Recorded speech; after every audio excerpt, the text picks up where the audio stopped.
Hello, dear students. Now we read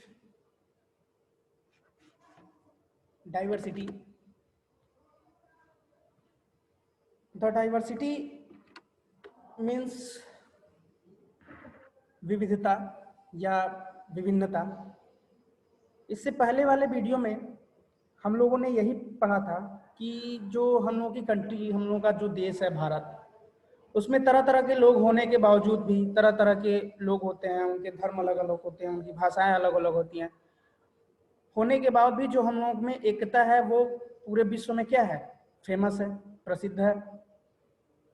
अब इस chapter में जो नेक्स्ट टॉपिक है हम लोगों का, वो टॉपिक है strength in cultural diversities.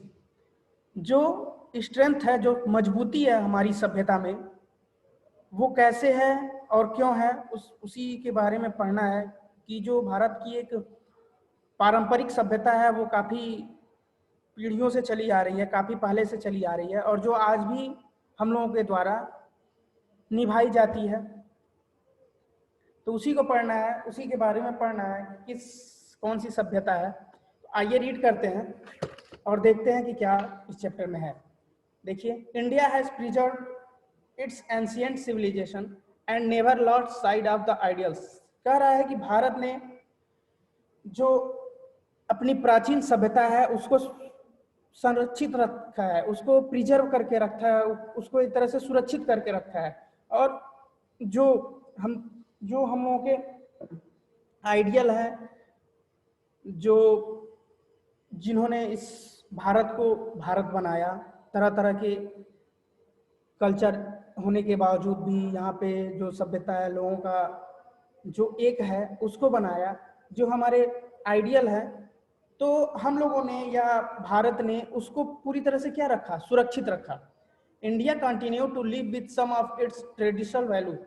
India, Bharat में लोग रहते हैं और कैसे रहते हैं, जो उनकी पारंपरिक वैल्यू है, जो उनकी परंपरा है, जैसे पहले लोग जैसे रहते थे, जैसी उनकी सभ्यता थी, वही सभ्यता आज भी क्या है, हिंदुस्तान में बरकरार है।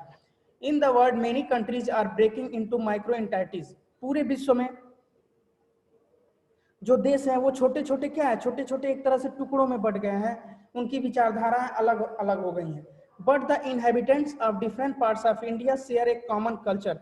लेकिन भारत में लोग जगह जगह निवास करते हैं, कोई पहाड़ों पे निवास करता है, कोई समतल भूभाग में निवास करता है, तो लोगों का निवास स्थान अलग अलग है, लेकिन जो उनकी सभ्यताएं हैं वो क्या है, कॉमन है, सबकी सभ्यता एक है। India has demonstrate it's inherent strength. Bharat ने दिखाया है कि जो उसका स्वाभाविक शक्ति है, जो उसकी पारंपरिक शक्ति है, यानी जो उसकी पारंपरिक सभ्यता है, वो कितनी मजबूत है, ये भारत ने कई बार पूरे विश्व को दिखाया है। This cultural unity of India is the establish beyond doubt. तो ये जो सभ्यता है वो भारत में, वो एक तरह से क्या है, बिना किसी डाउट के, ये एक तरह से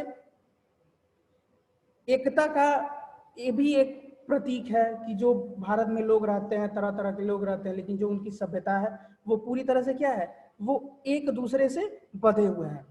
डॉक्टर वीके स्मिथ से, ये एक इतिहासकार हुआ करते थे, उन्होंने कहा था, this most essentially fundamental unity, Indian unity, rests upon the fact that the diverse people of India have developed a peculiar type of culture or civilization utterly different from any other type in India.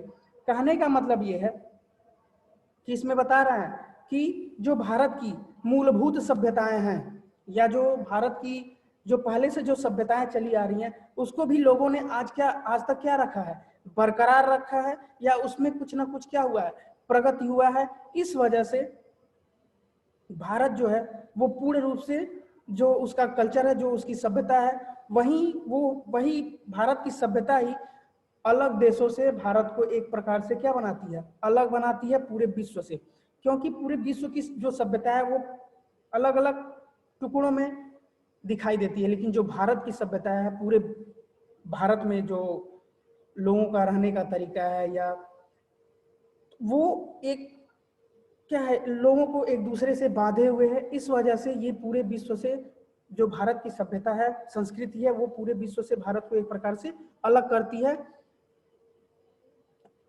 Its composite culture has made India a truly vibrant and democratic country where unity thrives on diversity। कह रहा है कि जो composite culture है, जो तरह तरह की सभ्यताएं हैं, जो हम लोगों को सभ्यताएं जो है, जैसे किस तरह तरह के लोग यहाँ रहते हैं, उनका धर्म अलग अलग है, तो वो एक दूसरे से क्या है, तरह तरह के धर्म होने के बावजूद भी वो एक दूसरे से जुड़े हुए हैं। इस वजह से एक जो प्रजातांत्रिक देश होता है, बहुत सारे प्रजातांत्रिक देश हैं, लेकिन भारत का जो प्रजातंत्र है वो पूरे विश्व से क्या है, अलग है। इतनी विविधताएं होने के बावजूद भी यहाँ की जो प्रजातंत्र, एक तरह से विश्व का सबसे बड़ा प्रजातंत्र भारत का ही है। इतने अलग अलग प्रकार के लोग रहते हैं, धर्म रहता है उनका, लेकिन उसके बावजूद भी जो भारत का डेमोक्रेटिक वो है, प्रजातांत्रिक व्यवस्था है, वो पूरे विश्व से क्या है, अच्छा है, पूरे विश्व से अलग है। India's diversity has been considered as a source of her strength. तो जो भारत की विविधता है, डाइवर्सिटी है, वही वो भारत की क्या है, एक तरह से भारत की मजबूती के रूप में लोगों ने, इतिहासकारों ने, विश्व के लोगों ने देखा है कि इतने लोगों, तरह तरह के लोग रहने के बावजूद भी भारत की जो शक्ति है वो काफी मजबूत है। तो ये जो टॉपिक था, स्ट्रेंथ इन कल्चर डाइवर्सिटी, की तरह तरह की सभ्यताओं होने के बावजूद भी जो एक तरह से सभ्यता में शक्ति जो है वो भारत की काफी मजबूत है, उसी के बारे में हम लोग रीड कर रहे थे। नेक्स्ट टॉपिक जो हम लोगों का है वो है geographical factors that influence the diversity of the reason.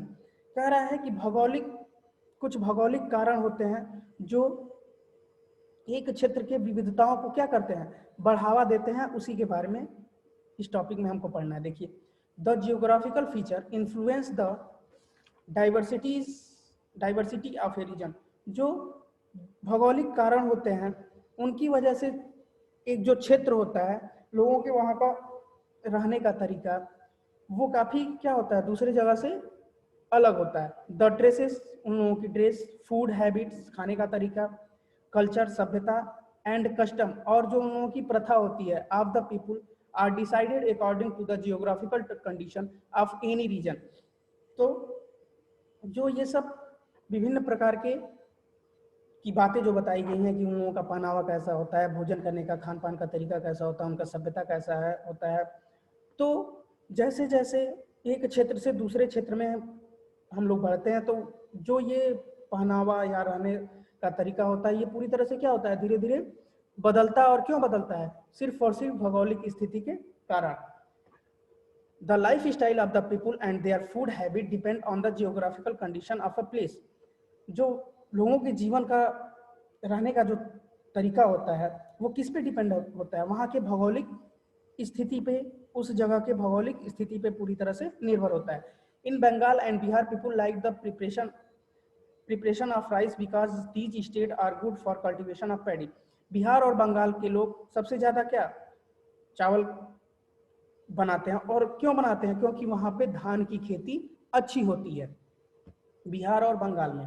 Kashmiris wear long woollen pherans due to cold region. जो कश्मीर के लोग होते हैं वो ठंडियों में काफी गर्म कपड़े पहनते हैं, क्योंकि वहां पे हमेशा क्या पड़ती है, ठंडियों में, या लगभग कश्मीर में, जम्मू कश्मीर में लगभग 9 to 10 मंथ वहाँ पे हमेशा बर्फबारी होती रहती है। आप लोगों को पता ही होगा, न्यूज़ में दिखाता रहता है। Thus we see that geographical condition of a place have a deep impact on the lifestyle of the people। तो हम यह कह सकते हैं कि किसी जगह का भौगोलिक कारण उस जगह के लाइफ स्टाइल पे, लोगों के रहने, खाने पे बहुत बड़ा क्या प्रभाव डालता है, क्या, भौगोलिक कारण उस जगह का। तो आज के लिए बस ये 2 टॉपिक। नेक्स्ट वीडियो में हम देखेंगे कि जो डाइवर्सिटी है, विविधता है, उसमें हिस्टोरिकल फैक्टर क्या है, ऐतिहासिक कारण क्या क्या है, या ऐतिहासिक तत्व कौन कौन से हैं जिसने इस विविधता को बढ़ाया। आज के लिए बस इतना ही, धन्यवाद।